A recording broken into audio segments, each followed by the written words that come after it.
You're listening to the Broadway Podcast Network.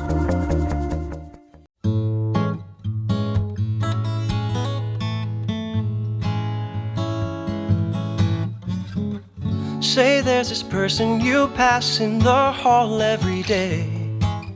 Hi, I'm Joe Iconis. And I'm Jennifer Ashley Tepper. This is Album Podcast, and this week we're going to be talking about a guy that I'd kind of be into. So if you love Be More Chill or reimagined Joe Iconis songs or renditions by Seth Eliser or many other things, you'll love this episode. This one's for you. From a guy that you'd never be into a guy that you'd kind of be into. From a guy... So a guy that I'd kind of be into is a song from Be More Chill. It's one of the... It is? Yeah, it is. Shockingly. Yeah, I guess it's one of the few songs on the album that's from a musical. But I kind of wanted to, do a version of it that felt like it could sort of exist on its own. I think that is the thing that all the album songs have in common, even ones that are from larger projects. I wanted them to feel like you could listen to the song and kind of get everything you needed from it. Which is we've the case talked with about this cover. this a little on previous episodes, but for people who might just be tuning in or something, when you started planning out the album, you of course wanted to feature a few songs that were from musicals, but in concert form. Do you want to just talk about how you picked a balance of songs that were mostly kind of standalone concert songs while including a few musical theater songs from your shows? Yeah. I mean, I tried, in the initial conception, it was like I didn't want to do any songs from musicals, and then Tepper was the person who was like, you have to do some of these songs. I did not cue you so I could give myself credit, but thank you.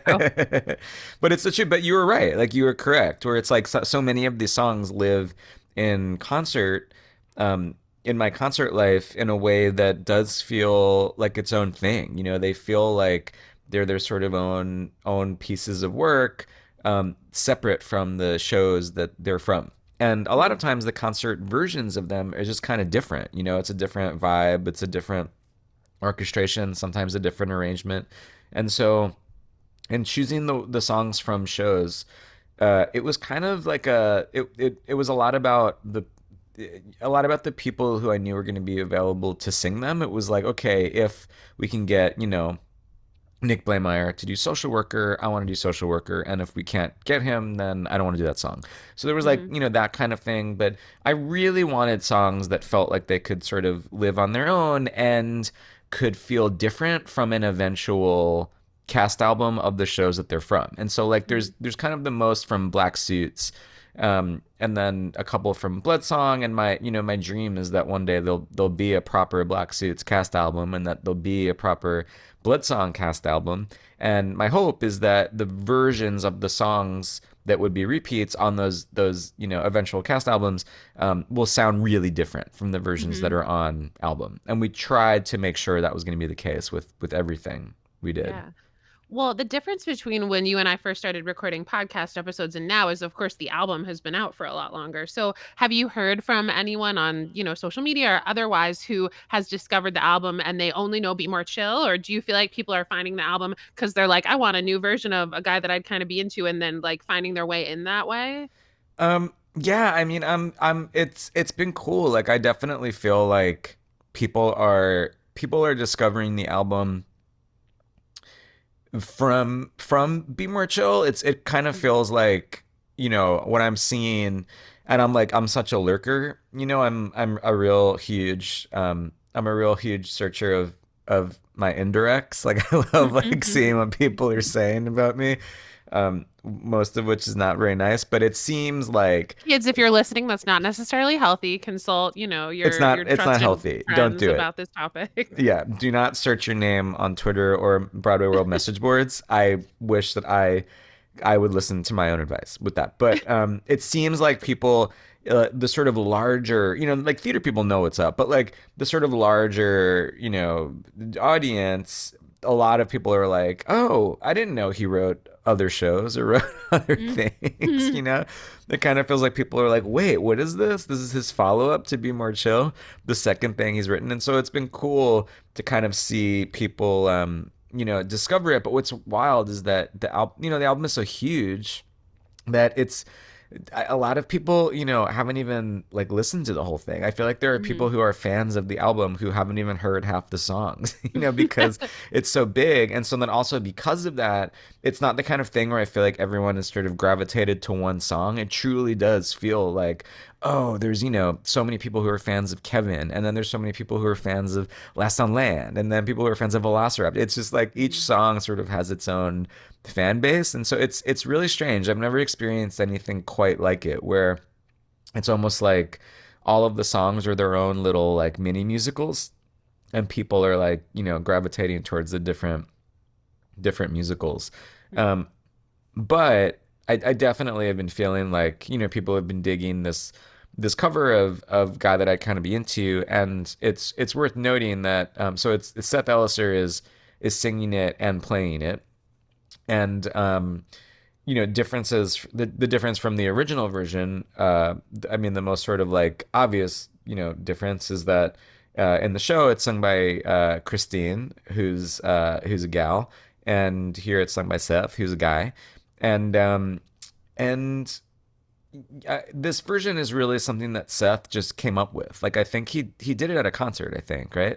Yeah, I was trying to remember this too. I was going to ask you when the first time was that Seth kind of created his version with you. Yeah. What's so wild is that I don't remember if he did it at a 54 show or if I just asked him to whip something up for the album. And this is I what he came up with. So, for listeners who might not be familiar with Seth Eliser, a very multi-talented gentleman.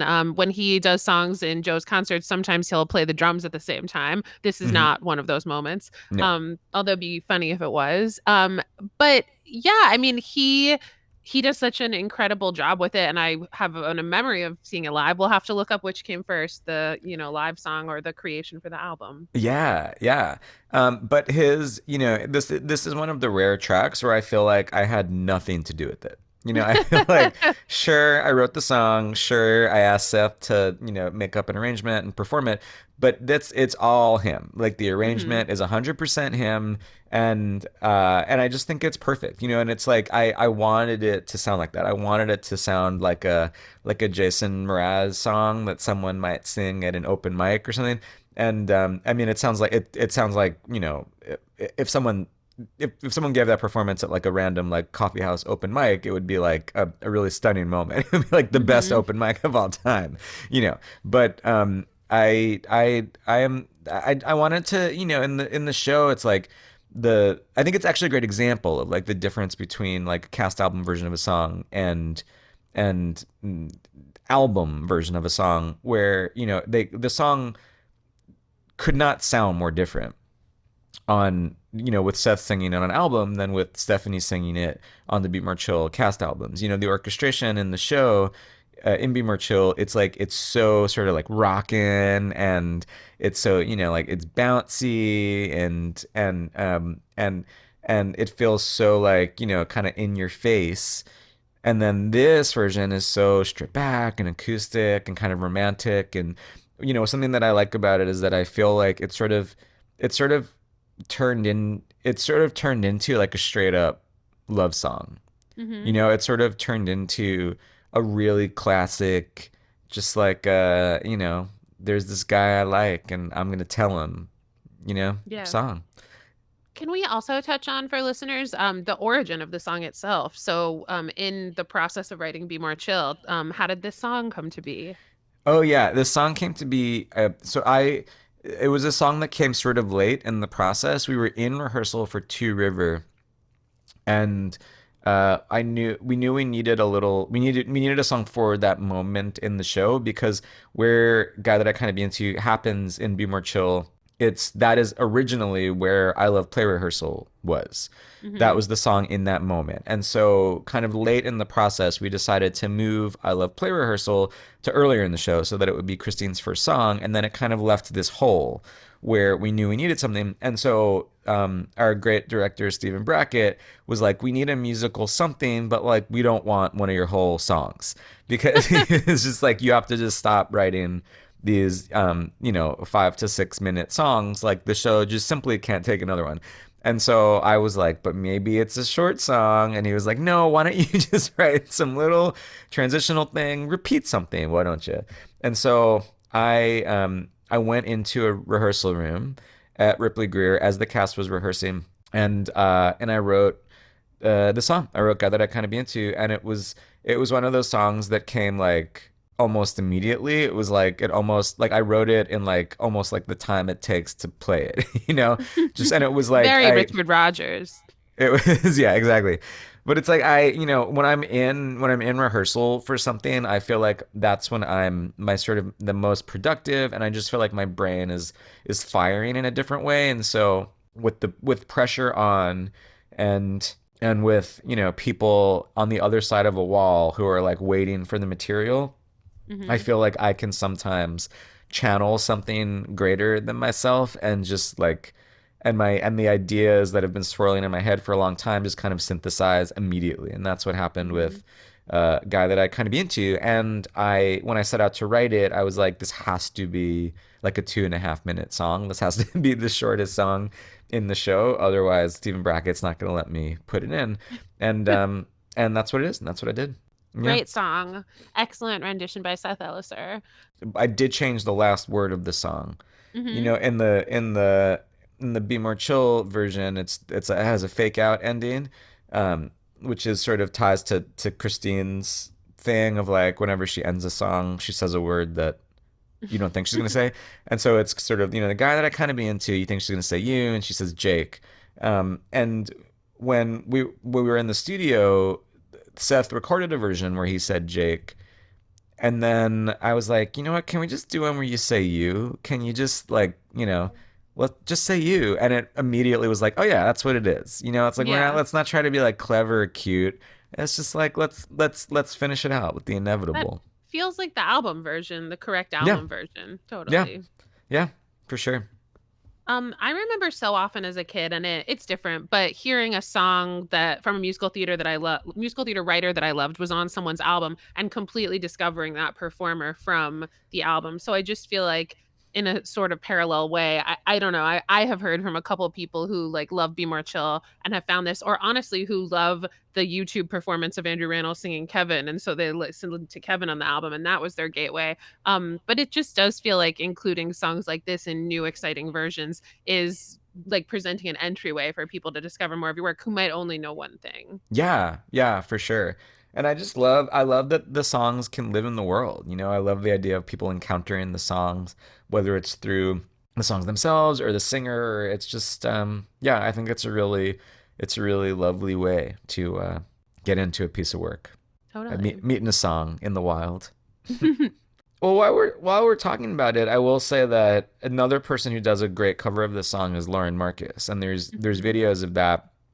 But she does a great cover while playing ukulele of this tune. So Mhm. I urge listeners to check that version out too. I guess this song Um, is pretty like malleable now that I'm thinking about it. yeah. I guess all the songs you write really fast are the most malleable. Let's test out that theory. Yeah, indeed. Also, fun fact, wasn't am I wrong? Seth Eliser did play like one of the roles in an early reading of Be More Chill, Oh my gosh, right? yeah, of course. Yeah, in Yeah. the first ever like round the table reading of the first like 40 pages of the Be More Chill script, Seth played Jeremy. Yeah, that's what It- I thought. yeah, I was Seth was Jeremy and Will Roland was Michael. Michael. Yeah. Yeah. I love that reading recording. I haven't listened to it in a while, but in a also similar way to the evolution of this song, it features Level Up, which used to be where Two Player Game is now, and which I Yeah. was obsessed with and convinced was going to be like the big hit song of the production when it happened. And songs move around in all kinds of ways that are, purposeful. Songs move, songs change, songs grow. Songs are like people. You can't pin him down. But yeah, Seth Eliser, from the whole journey of Be More Chill, he has been there. He really has. And he's just the greatest. I couldn't be a bigger fan of Seth Eliser. I just got back from being with him in Vermont for a whole week, and he, like, not only is he an amazing drummer, is he an amazing dancer? Like, he could like dance like crazy.